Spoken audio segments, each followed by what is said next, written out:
याद रखिएगा अधिगम आवश्यकता से आप लोगों को एक बाल विकास में मिलेंगे, एक यहाँ पे आपको संस्कृत में मिलेंगे और एक हिंदी में मिलेंगे, यानी 3 नंबर मिलेंगे आप लोगों को। ठीक है, हो सकता है 3 से 4 नंबर मिल सकते हैं क्योंकि अधिगम आवश्यकता से अधिक प्रश्न आते हैं। ठीक है, संस्कृत में 2 आएंगे, हिंदी में 1 या 2 आ सकता है और बाल मनोविज्ञान में भी आप लोगों सीडीपी में भी आप लोगों को 1 से 2 आ सकता है, यानी 4 से 5 या फिर कह सकते हैं हम 3 या 4 नंबर आपके बधाए हैं यहाँ पे बता दें सीटेट में आपको यहाँ से। तो चलिए जल्दी से सभी लोग आ जाइए, शेयर कर दीजिए और चलिए देखते हैं क्या कर रहा है हमारा यहाँ पे पहला टॉपिक्स।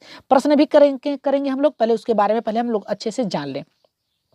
देखिए अधिगम आवश्यकता के प्रकार, अधिगम आवश्यकता के प्रकार कौन कौन से हैं, तो इसके देखिए निम्न प्रकार होते हैं। पहला हमारा जो प्रकार होता है यहाँ पे मौखिक रूप से, दूसरा होता है पढ़ने से आवश्यकता, तीसरा लिखने से, चौथा शब्दों और वर्तनी में आवश्यकता और चौथा हमारा यहाँ 5वां जो है यहाँ पे गणित संबंधी आवश्यकता। तो यहाँ पे मौखिक रूप से सीखने और भाषा संबंधी आवश्यकता को क्या कहा जाता है, तो अफेजिया कहा जाता है। क्या कहा जाता है, अफेजिया कहा जाता है। और पढ़ने की आवश्यकता जो होती है एलेक्सिया या फिर यहाँ पे डिसलेक्सिया होती है। याद रखिएगा पढ़ने से जो संबंधित होगी वो, अगर मानसिक विकार रहेगा याद रखिएगा तो वहाँ पे एलेक्सिया होगा। अगर यहाँ पे पढ़ने में कठिनाई हो रही है उसको तो वो जाएगा डिसलेक्सिया से। ठीक है, अगर लिखने की आवश्यकता है तो अग्रेसिया से होगा, अप्रेक्सिया से होगा। अधिकतर आपके जो प्रश्न आते हैं यहाँ पे डिस्ग्राफिया से आते हैं, यहाँ पे इसी से संबंधित आपके आते हैं, अधिकतर प्रश्न आते हैं। ठीक है, और चौथा जो हमारा है शब्दों की वर्तनी संबंधित आवश्यकता, यानी शब्दों को उलट देना पलट देना। ठीक है, इसे हम कह सकते हैं शब्दों की वर्तनी संबंधी आवश्यकता, यानी ठीक से न पढ़ पाना, वर्तनी में त्रुटि, जैसे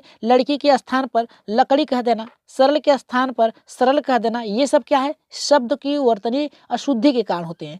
तो यहाँ पे जो हमारा 5वां जाएगा गणित संबंधित आवश्यकता जो होती है डिसकैलकुलिया से होती है। जैसे क्या होता है कि शब्दों को बालक क्या करता है, ठीक से लिख नहीं पाता। जैसे क्या कहा, गणती मतलब गणती से संबंधित आप लोग याद रखिएगा, गणना से होगा। याद रखिएगा किससे होगा, गणना 4 प्लस यहाँ पे कर देता है, यानी ठीक से लिख नहीं पाता है। ठीक है, तो ठीक से अगर लिख नहीं पाएगा, अगर पूछेगा तो आप डिस्ग्राफिया में जाएंगे। लेकिन अगर सवालों को हल नहीं कर पा रहा है, ठीक है, ठीक से गणनाएं नहीं कर पा रहा है बालक, तो डिसकैलकुलिया यानी गणती आवश्यकता से जाएगा। आगे बढ़ते हैं नेक्स्ट टॉपिक, हम लोग अपने प्रश्नों पर भी आगे बढ़ेंगे, लेकिन अब उसके बारे में बहुत ही विस्तृत रूप से जानकारी ले लें, फिर इसके बाद हम लोग आगे बढ़ेंगे। ठीक है, देखिए पहला हमारा यहाँ पे अफेजिया। अब अफेजिया होता क्या है, देखिए भाषा एवं संप्रेषण अधिगम आवश्यकता को अफेजिया कहा जाता है। इससे पीड़ित छात्र जो होता है मौखिक रूप से सीखने एवं अपने विचारों को अभिव्यक्ति प्रदान करने में कठिनाई का अनुभव करते हैं। सामान्यतः मस्तिष्क में किसी प्रकार की क्षति से यह विकार उत्पन्न होता है। मस्तिष्क में क्षति के कारण बातचीत करने की आंशिक या पूर्णतः अक्षमता यहाँ पे डिस्ग्राफिया डिस्फेक्सिया कहते हैं। ठीक है, याद रखिएगा जो अफेजिया होता है इससे बालक मानसिक रूप से विकार होता है, जिससे बातचीत करने में अक्षमता का कारण हो सकता है। ठीक है, आगे बढ़ते हैं यहाँ पे दूसरे टॉपिक्स के। देखिए दूसरा टॉपिक हमारा जो है कि अलेक्सिया। अलेक्सिया क्या होती है, यहाँ से भी प्रश्न आपको मिलेंगे, सीडीपी में अधिकतर मिलेंगे अलेक्सिया से। ठीक है, सीडीपी से। तो यहाँ पे बात करेंगे हम लोग अलेक्सिया होता क्या है।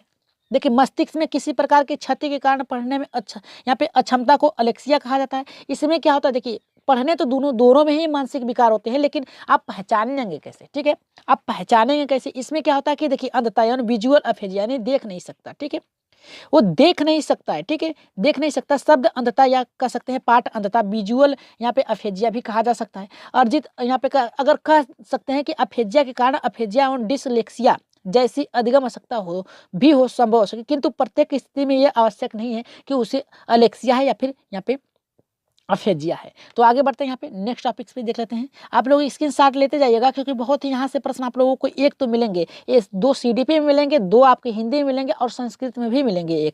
एक या दो हो सकता है संस्कृत में, और हिंदी में भी श्योर है कि आप लोगों को मिलेंगे। तो टारगेट अपना बनाए रखिएगा। याद रखिएगा टारगेट जो आप लोगों का होना चाहिए वो कितना होना चाहिए, 100 से 120 प्लस होना चाहिए। ठीक है, और एक बार लाइक कर दीजिए सभी लोग, फिर इसके बाद हम अपने प्रश्नों बढ़ेंगे यहाँ पे। इसके बाद हम लोग जैसे ही ये अक्षमता खत्म होंगे नोट्स, इसके बाद हम अपने प्रश्नों पहुंचेंगे, जो कि बहुत ही मजेदार प्रश्न है। 2011 से लेके याद रखिएगा 2015 या 16 तक के प्रश्न यहाँ पे शामिल किए गए हैं। तो यहाँ पे देखिए डिसलेक्सिया क्या कर रहा है कि डिसलेक्सिया एक व्यापक शब्द है जिसका संबंध पठन विकार से होता है। अगर हम डिसलेक्सिया से बात किया जाए तो बस पढ़ने से समझ लीजिए, फिर इसके बाद जो कि क्या करता है यहाँ पे डिसलेक्सिया में बालक क्या करता है, शब्दों को उलट देता है। जैसे यहाँ पे निकोलर को अंकल को कह सकता है, यहाँ पे अनक्लियर कर सकता है। ठीक है, यानी देखिए बी को कह सकता है डी पढ़ सकता है, यानी शाह को वाज पढ़ सकता है, यानी क्या करता है शब्दों को उलट देता है। जैसे क्या है कि यहाँ पे वाज है तो यहाँ पे क्या कर सकता है, साव कर देता है। ठीक है, जैसे आपका नाम ही हो गया उसे उलट दे रहा है। ठीक है, तो ऐसे बालक जो होते हैं अलेक्सिया से संबंधित होते हैं। ठीक है, आगे बढ़ते हैं यहाँ पे अगले टॉपिक्स पे अपने, जो कि बहुत ही अच्छा है। यहाँ पे देखिए, यहाँ से प्रश्न आपको मिल सकते हैं अप्रेक्सिया से, ठीक है। इसमें शारीरिक विकार, ये शारीरिक विकार से होता है, ठीक है। कारण व्यक्ति मांसपेशियों, देखिए मांसपेशियां जो तन जाते हैं हाथों के, ठीक है, मांसपेशी के संचालन संबंधी सूक्ष्म गति यानी छोटा कौशल, ठीक है, जैसे लिखने, चलने, टहलने, बोलने निपुण नहीं होता है। तो ये आप देखिए, बस इतना पढ़ लीजिए कि इसमें जो अप्रेक्सिया होता है, इससे संबंधित बालक लिखने से, चलने में, टहलने में, बोलने में निपुणता नहीं पाता है। इतना टॉपिक्स आपको याद होना चाहिए, ठीक है। इसके बाद आप क्या कर सकते हैं, इसे आप कर सकते हैं गतिक कौशल भी कर सकते हैं, ठीक है। सूक्ष्म कौशल में जो आएगा गतिक कौशल, ठीक है, निपुण नहीं होता है, ठीक है। जो सूक्ष्म होता है, गतिक कौशल होता है, इसमें बालक निपुण नहीं होता, यानी चल नहीं सकता है, जल्दी फास्ट काम नहीं कर सकता है, ठीक है।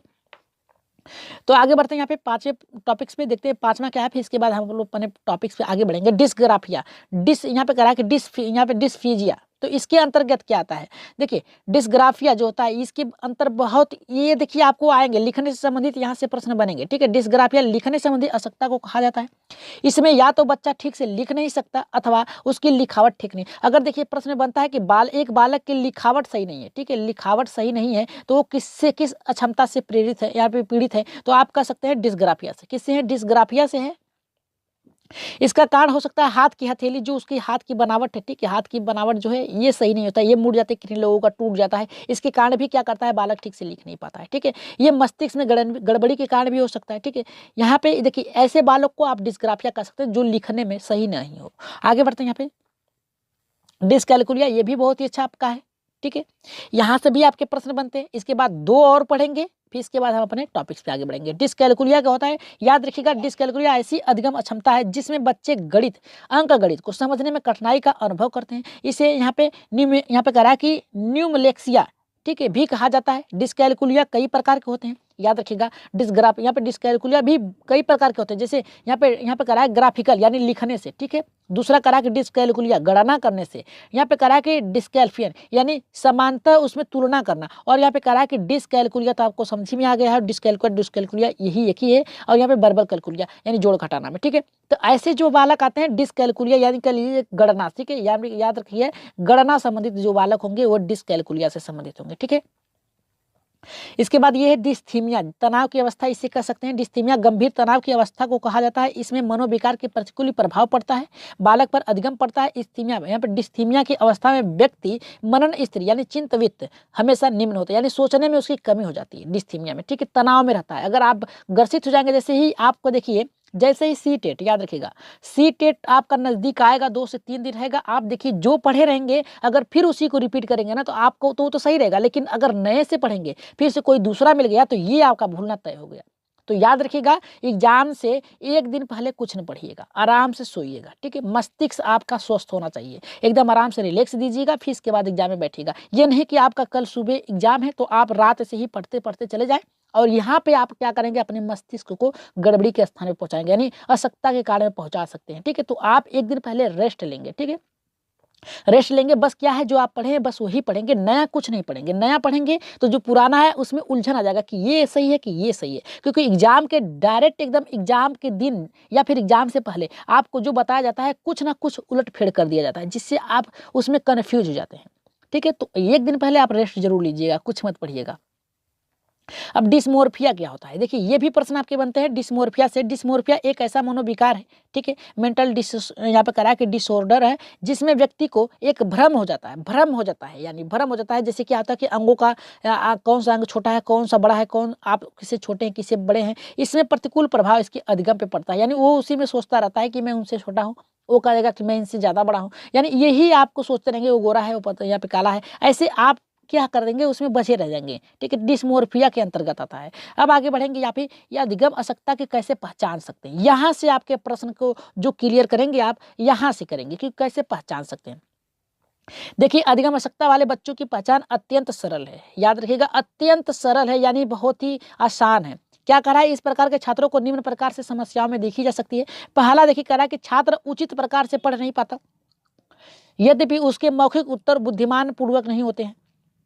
दूसरा करा कि छात्र उचित प्रकार से पढ़ तो पाता है, किंतु मौखिक अभिव्यक्ति में वह कठिनाई का अनुभव, यानी पढ़ लेगा लेकिन जैसे ही आपके समक्ष प्रस्तुत होगा बताने की कठिनाई उत्पन्न करेगा, यानी उसी को नहीं बता पाएगा जो पढ़ा रहेगा। तो ये बहुत ही आसान तरीका है पहचानने की।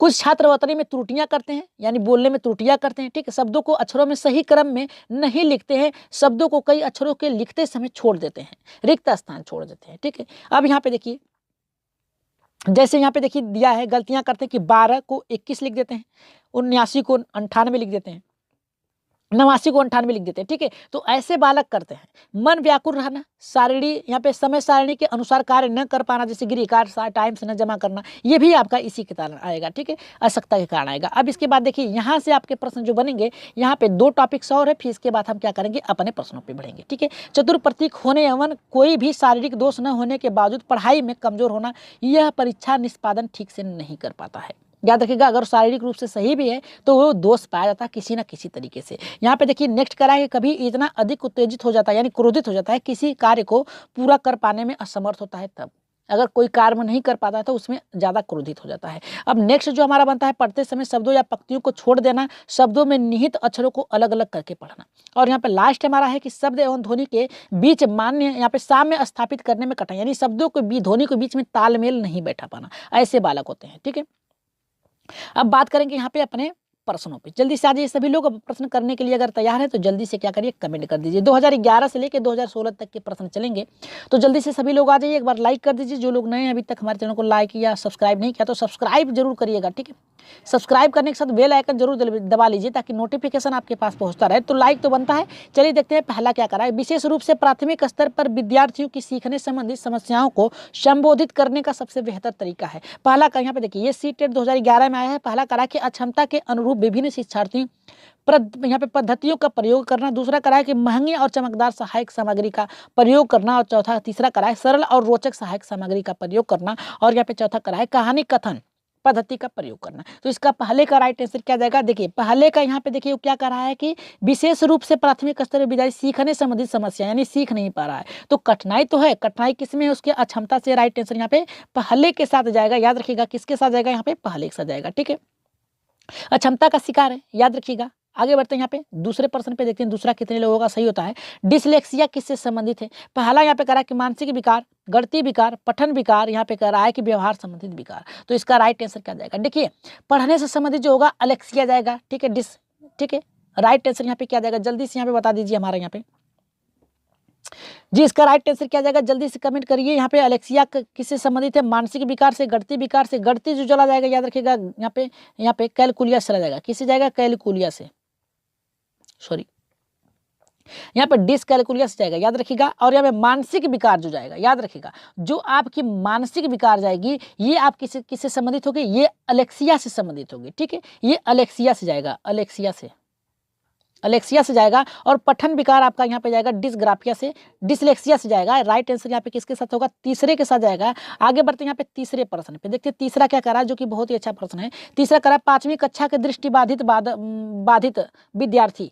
यहाँ पे देखिए ये प्रश्न कब का आया है, यहाँ पे सीटेट जून 2011 के आए हैं। तो कह रहा है कि को निचले स्तर के कार्य करने के लिए छूट मिलनी चाहिए। दूसरा कह रहा है कि माता पिता और मित्रों द्वारा उसे दैनिक कार्यों करने की सहायता करनी चाहिए। और तीसरा कह रहा है के साथ कक्षा में सामान्य रूप से व्यवहार किया जाना चाहिए और श्रव्य दृश्य यहाँ पे CD के माध्यम से सहायता कराई जानी चाहिए। और यहाँ पे चौथा कह रहा है के साथ कक्षा में विशेष व्यवहार किया जाना चाहिए। तो तीसरे का राइट आंसर यहाँ पे क्या जाएगा जी, तीसरे एकदम राइट आंसर जाएगा। किसके साथ जाएगा, यहाँ पे तीसरे के साथ जाएगा। एकदम राइट आंसर होगा हमारे यहाँ पे किसका, तीसरा होगा। सभी लोग एकदम राइट आंसर है। आगे बढ़ते हैं यहाँ पे देखिए चौथे प्रश्न पे आगे बढ़ते हैं। चौथा देखिए क्या कर रहा है हमारा, देखिए चौथा कर रहा है कि शारीरिक रूप से अक्षम बच्चों का सामान्यतः डैश होता है। कैसा होता है, शारीरिक रूप से अक्षम बालक जो यहाँ पे कुछ कर नहीं सकते। Dyscalculia, dyslexia, dysgraphia, dysthymia. तो राइट आंसर यहाँ पे क्या जाएगा, जल्दी से कमेंट कर दीजिए। तो जी चौथा का राइट आंसर क्या होगा हमारा, जल्दी से कमेंट करिए यहाँ पे हमारा जी, जल्दी से इसका कमेंट करिए आप लोग। जिसका राइट आंसर किसके साथ जाएगा, तीसरे के साथ जाएगा। डिसग्राफिया शारीरिक रूप से अक्षम है ना, यानी शारीरिक यानी देखिए उसके हाथ पैर में ठीक से कमी हो जाएगी तो वो लिख नहीं पाएगा, ठीक है। तो ये किससे संबंधित है, यहाँ पे डिसग्राफिया से। आप लोगों को ऊपर ही पढ़ाया गया है, ठीक है। राइट आंसर यहाँ पे जाएगा। अगर तनाव की बात करता तो डिस्थीमिया के साथ जाएगा। गणितीय अक्षमता से बात करता डिसकैलकुलिया, डिसलेक्सिया अगर पढ़ने से बात करता तो डिसलेक्सिया, लेकिन यहाँ पे जाएगा किससे, यहाँ पे डिसग्राफिया से जाएगा, ठीक है। आगे बढ़ते हैं। यहाँ पे बहुत ही अच्छा प्रश्न है। देखिए ये एक बच्चा डैश से ग्रस्त है, वह साव को वाज अंक यहाँ पे कह रहा है कि अनक्लियर को कह रहा है कि अनक्लियर अंतर नहीं कर सकता। तो इसका राइट आंसर क्या है, तो राइट आंसर यहाँ पे क्या आ जाएगा, जल्दी से कमेंट करिए। तो इसका पहला करा शब्द जंबलिक यानी एक अक्षर को छोड़ दे रहा है, यहाँ पे करा डिसलेक्सीमिया, और यहाँ पे तीसरा करा है कि डिसमोर्फिया, यहाँ पे तीसरा करा है, चौथा करा है डिसलेक्सिया। तो राइट आंसर यहाँ पे क्या आ जाएगा, पांचवे के जल्दी से कमेंट कर दीजिए जी डिसलेक्सिया के साथ जाएगा, किसके साथ जाएगा, यहाँ पे डिसलेक्सिया के साथ जाएगा। चौथे जो पांचवे का राइट आंसर जाएगा यहाँ पे चौथे के साथ जाएगा, किसके साथ जाएगा यहाँ पे। इसमें देखिए क्या होता है, हमने आप लोगों को ऊपर ही बताया था, याद रखिएगा, आप लोगों को ऊपर बताया, डिसलेक्सिया एक व्यापक शब्द होता है जिसका सामान्य पठन विकार से होता है। इस अधिगम अक्षमता में बालक पढ़ने से कठिनाई करता है, ठीक है, क्योंकि इसमें अक्षरों को उलट देता है, ठीक है, उलट के पढ़ता है। तो राइट आंसर यहाँ पे जाएगा, यहाँ पे किसके साथ जाएगा, यहाँ पे चौथे के साथ जाएगा। आगे बढ़ते हैं यहाँ पे छठे प्रश्न पे देखते हैं। छठा क्या करा कि एक शिक्षिका की कक्षा में कुछ शारीरिक विकलांग वाले बच्चे हैं, निम्नलिखित में से उसे किस लिए क्या कहना सबसे उचित होगा। यहाँ पे देखिए 2013 में प्रश्न आया था, सीटेट जुलाई में। यहाँ पे करा है कि पोलियोग्रस्त बच्चे अब एक गाना प्रस्तुत करें। यहाँ पे दूसरा करा है कि पहिया कुर्सी वाले बच्चे हाल में जाने के लिए अपने समवयस्क साथियों से मदद कर सकते हैं। और यहाँ पे तीसरा करा है कि शारीरिक रूप से असुविधाग्रस्त बच्चे कक्षा में ही कोई वैकल्पिक गतिविधि कर सकते हैं। और चौथा करा है कि मोहन खेल के मैदान में जाने के लिए आप अपनी वैसाखी का प्रयोग क्यों नहीं कर सकते। तो छठे का राइट आंसर क्या जाएगा जी, यहाँ पे एकदम राइट आंसर यहाँ पे किसके साथ जाएगा, तीसरे के साथ जाएगा। यहाँ पे देखिए पहला दूसरा गलत होगा, चौथा भी गलत होगा। यहाँ पे राइट आंसर किसके साथ जाएगा, यहाँ पे शारीरिक रूप से असुविधाग्रस्त बच्चे में ही कोई वैकल्पिक यानी कक्षा में ही उनके लिए कोई गतिविधि आधारित करना जिसमें वो खेल सकें, अच्छे से पढ़ सकें, ठीक है। तो इसका राइट आंसर यहाँ पे किसके साथ जाएगा, यहाँ पे तीसरे के साथ जाएगा। आगे बढ़ते हैं यहाँ पे सातवें प्रश्न पे देखते हैं। सातवां क्या करा, जो कि बहुत ही अच्छा प्रश्न है कि गतिक कौशल में अधिगम निरयोग्यता डैश कहलाती है। ये सीटेट 2013 जुलाई में आया था प्रश्न, याद रखिएगा। यहाँ पे देखिए पहला करा है कि डिस्फेजिया, दूसरा करा है हमारा कि डिस्प्रेक्सिया, तीसरा करा है कि डिस्कैलकुलिया, चौथा करा है डिसलेक्सिया। तो राइट आंसर यहाँ पे क्या होगा जी, राइट आंसर यहाँ पे क्या होगा, जल्दी से कमेंट कर दीजिए। तो इसका जी कमेंट करिए, इसका तो गतिक कौशल की बात किया है, जल्दी से कमेंट करिए इसका।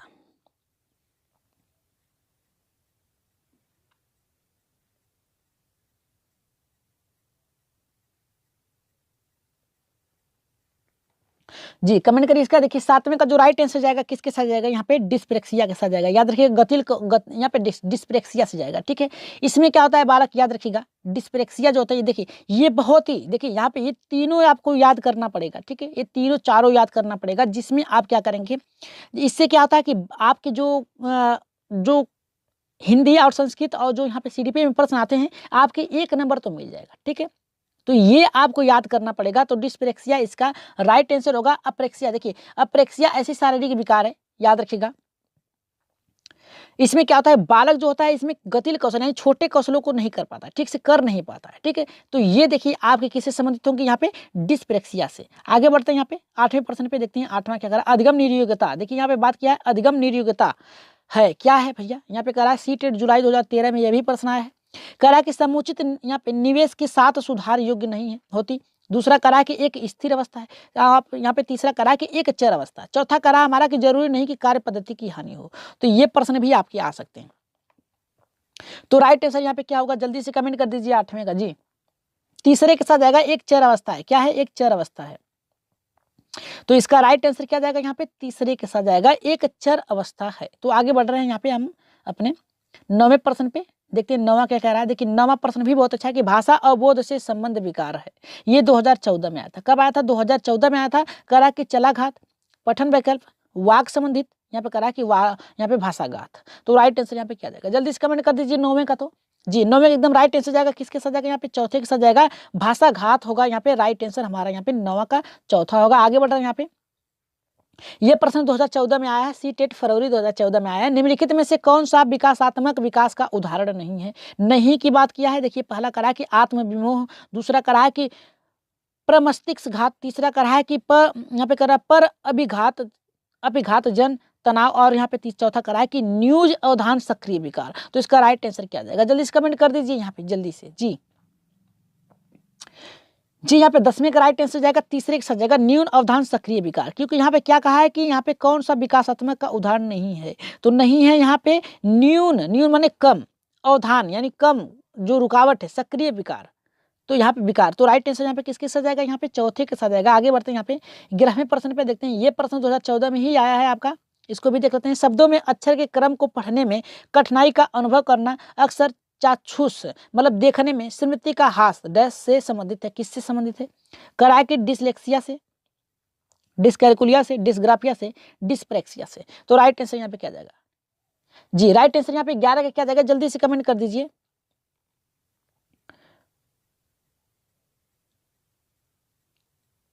जी जल्दी। इसमें देखिए क्या होता है कि किसी प्रकार की क्षति जो होती है मानसिक में हुई रहती है उससे होता है। इसमें बालक क्या करता है, देखिए इसमें जो बालक होता है ये शब्द अंधता यानी पाठ, याद रखिएगा पाठ्य अंधता भी विजुअल अफेजिया भी कहा जा सकता है। ठीक है, इसे यहाँ पे अलेक्सिया के कारण अफेजिया भी, यहाँ पे डिस्ग्राफिया और अधिगम अशक्तता होना भी असंभव है इससे संबंधित। तो इसका राइट आंसर जो जाएगा यहाँ पे पहले के साथ जाएगा। किसके साथ जाएगा? यहाँ पे पहले के साथ जाएगा। आगे बढ़ते हैं यहाँ पे 12वें प्रश्न पे, देखते हैं 12 का क्या करा है। देखिए 12 का बहुत ही अच्छा प्रश्न है, थोड़ा धूमिल है, स्कैनिंग ठीक से नहीं हो पाई है, लेकिन फिर भी जो है आप देख सकते हैं। तो 12 करा कि एक बच्चे की कॉपी में लिखावट की बात कर रहा है। यहाँ पे ऐसे ऐसे लिखता है, यहाँ पे कभी इस तरह से लिख देता है, कभी इस तरह से लिख देता है, कभी इस तरह से लिखता है, यानी उसकी लिखावट में, ठीक है, विपरीत छवियां दर्पण में आदि है, गलतियां मिलती है। इस प्रकार का बच्चा लक्षण प्रदर्शित कर सकता है। 2015 में आया है। ठीक है, 2015 सीटेट में आया है। इसका करा कि अधिगम में असुविधा, दूसरा करा कि अधिगम में अशक्तता, अधिगम में कठिनाई, अधिगम में समस्या। तो इसका राइट आंसर क्या जाएगा? जल्दी से कमेंट करिए। इसका पहला होगा, दूसरा होगा, तीसरा होगा या फिर चौथा होगा? जल्दी से कमेंट कर दीजिए जी। 12 का राइट आंसर जो जाएगा यहाँ पे हमारा दूसरे के साथ जाएगा, अधिगम में अशक्तता। इसलिए कठिनाई उत्पन्न कर रहा है ना, तो अधिगम अशक्तता के कारण ही जाएगा। इसका राइट आंसर होगा हमारे यहाँ पे दूसरा। आगे बढ़ते हैं 13वें प्रश्न पे। 13 करा है कि विकृत लिखावट से संबंधित लिखने की यहाँ पे योग्यता में कमी किसका एक लक्षण है? ये भी देखिए सीटेट फरवरी 2015 में आया। देखिए ये 15 में भी आया है और यहाँ पे 15 के दोनों पेपर में आया था। ठीक है, याद रखिएगा। तो इसका राइट आंसर क्या जाएगा? यहाँ पे देखिए क्या करा है कि यहाँ पे डिस्ग्राफिया से, डिस्प्रेक्सिया से, डिसकैलकुलिया से, डिसलेक्सिया से। इसका उत्तर आप लोग कहाँ देंगे? कमेंट बॉक्स में देंगे। इसका राइट आंसर पहला होगा, दूसरा होगा, तीसरा होगा या फिर चौथा होगा? जल्दी से इसका कमेंट कर दीजिए। ठीक है, इसका राइट आंसर आप लोग कहाँ देंगे? कमेंट में देंगे। कमेंट में सभी लोग दीजिएगा, सही सही उत्तर दीजिएगा सभी लोग। ठीक है, इसका उत्तर दीजिएगा ताकि कल की क्लास में आप लोगों के नाम रखे जाएं उत्तर के साथ। ठीक है, तो इसका उत्तर आप लोग कमेंट बॉक्स में जरूर दीजिएगा। तो जो लोग नए अभी तक हमारे चैनल को सब्सक्राइब नहीं किया तो जल्दी से परम एजुकेशन चैनल को सब्सक्राइब कर लीजिए। सब्सक्राइब करने के साथ साथ बेल आइकन का बटन दबा लें ताकि लाइव आने पर आप लोगों के पास एक नोटिफिकेशन पहुंच जाए। तो शेयर तो कर ही दीजिए आप लोग, जल्दी से शेयर तो कर ही दीजिए। लेकिन ये भी याद रखिएगा, ये टैग जो नीचे लगा है इसे याद रखिएगा आप लोग। यहाँ पे जो रेड चल रहा है यहाँ पे याद रखिएगा। ठीक है, इसे याद रखिएगा, यही आपका लक्ष्य होना चाहिए। कितना होना चाहिए? 120। तो शेयर जरूर करिएगा, लाइक भी कर दीजिएगा। ठीक है, और जो लोग सब्सक्राइब नहीं किया तो सब्सक्राइब कर लीजिएगा। इसका उत्तर तो आप लोग दे ही सकते हैं। ठीक है, विकृत लिखावट से संबंधित लिखने की योग्यता में कमी किसका एक लक्षण है? तो इसका आंसर आप लोग बताएंगे कमेंट बॉक्स में। और आज की क्लास कैसी लगी इसके लिए भी अपना थोड़ा सा फीडबैक दे दीजिएगा यहाँ पे कमेंट बॉक्स में। फीडबैक आप लोगों का बहुत ही जरूरी है, तो एक बार फीडबैक जरूर दीजिए। तो आज के लिए इतना ही, धन्यवाद।